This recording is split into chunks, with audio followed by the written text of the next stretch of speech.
Альбина Шабаева Нурлатта танылган шәхес, табиблар гаиләсендә туып үскән ханым күз табибы. Үз эшен ачуына 10 елдан артык. Быел аның кандидатурасы бизнес-леди номинациясендә катнашуга тәкъдим ителә. После окончания института проработал 3 года в Буинской церкви врачом-офтальмологом, а потом приехал сюда.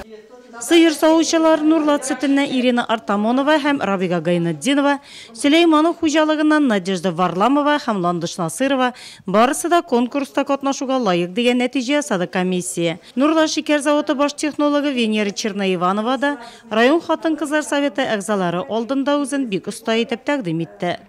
Работу свою очень люблю, потому что этот такой увлекательный и сладостный мир технологий сахара, он никогда не бывает скучным, нам всегда там хорошо.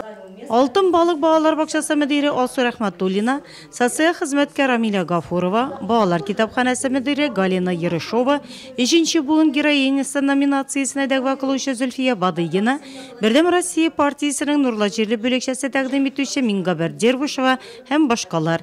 Кандидатларның барысы конкурсның беренче этабында ук анда катнашуга лаеклы буларак сайлап алынган. Лидер алтын йөрәкле ир-ат номинацияләре буенча да исемнәр барланды. Шулай да республика бәйгесенең зона этабында Нурлатданың кем яклар, аны вакыт күрсәтер. Алда чираттагы тагын да җаваплы этап.